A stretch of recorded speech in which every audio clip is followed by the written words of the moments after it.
Hi friends, welcome to our channel.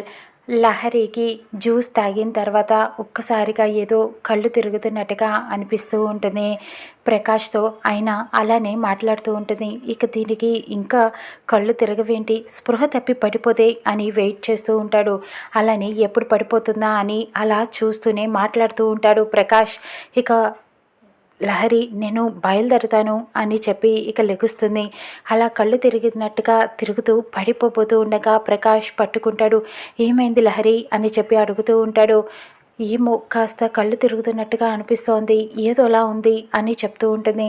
సరే అయితే నువ్వు ఏమీ టెన్షన్ పడకు, నేను డ్రాప్ చేస్తాను నిన్ను కదా, ఇక్కడే మా ఇల్లుంది, వెళ్దాం పదా, ఒకసారి అక్కడ రెస్ట్ తీసుకొని వెళ్తూ కానీ అని చెప్పడంతో లేదు లేదు వద్దు అని అంటుంది లహరి.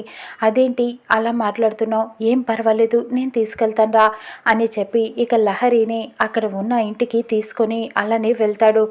కానీ లహరి ఏదోలా ఉంది, కళ్ళు తిరుగుతున్నాయి అని చెప్పి అలానే కూర్చొని ఉంటుంది సోఫాలో. ఇక ప్రకాష్ ప్లాన్ వేస్తాడు. ఇంకొక డోస్ ఇచ్చామంటే ఏం చేసినా సరే ఇక దానికి స్పృహ అనేది రాదు అని చెప్పి మళ్ళీ జ్యూస్లో ఇంకొక ట్యాబ్లెట్ని కలుపుతాడు. లహరి ముందు ఇది తాగు, నీకు కళ్ళు తిరగటం తగ్గుతాయి అని చెప్పి తీసుకువచ్చి ఇస్తాడు. ఇక లహరి అలానే తాగేస్తూ ఉంటుంది. ఇంకా కళ్ళు తిరిగిపోతూ ఉంటాయి. అది తాగాక స్పృహ తిప్పి అలా పడిపోతుంది కళ్ళు తిరిగి సోఫాలోనే. ఇక అప్పుడు ప్రకాష్ వచ్చి లహరి ఇక నీకు స్పృహ అనేది ఇప్పట్లో రాదు, నిన్ను ఏం చేసినా సరే ఇక నువ్వు లేకవు, నీకు తెలియనే తెలియదు అని చెప్పి అనుకుంటూ ఉంటాడు. లహరిని అలా ఎత్తుకొని పైన ఉన్న గదిలోకి తీసుకువెళ్తూ ఉంటాడు.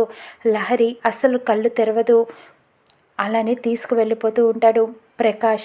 ఇక లహరిని ఏం చేస్తాడు, ఇక్కడ రాములమ్మ దగ్గర శరణ్య మందు తీసుకొని ఇంటికి వస్తుంది. టెన్షన్గానే ఉంటుంది. అలా పూజకి తీసుకువెళ్ళిన పూల బుట్టని ఇంటికి తీసుకొని వస్తుంది. అలా డైనింగ్ టేబుల్ దగ్గర పెట్టేస్తుంది. ఈయనకి దేంట్లో కలిపి ఇవ్వాలి, అసలు ఇది పని చేస్తుందా అంటూ ఆలోచిస్తూనే ఉంటుంది శరణ్య. అలా పూల బుట్టని టేబుల్ మీద పెట్టేసి కిచెన్లోకి వెళ్తుంది.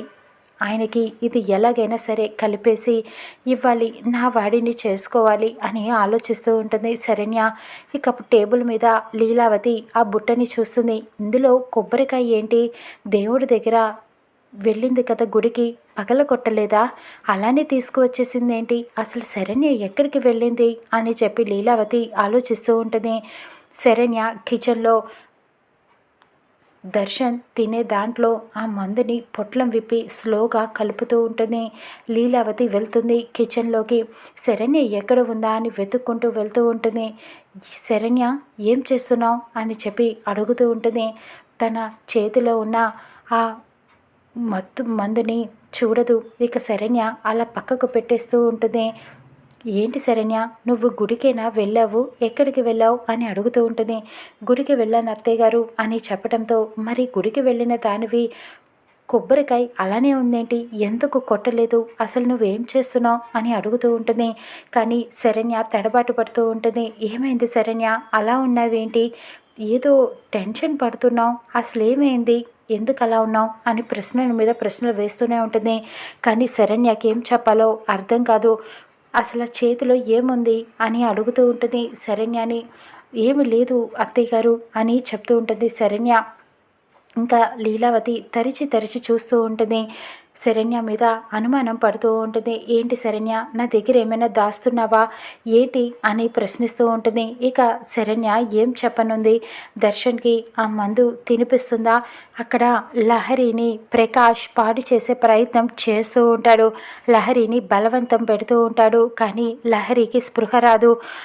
ఇక ప్రకాష్ ఏం చేస్తాడు, ఆనందం మీద కోపాన్ని ప్రకాష్ లహరి మీద తీర్చుకుంటాడా, లహరి జీవితం ఏమవుతుంది, ఇక్కడ దర్శన్ శరణ్యల జీవితం ఏమవ్వబోతుందో చూద్దాం రానున్న ఎపిసోడ్లో.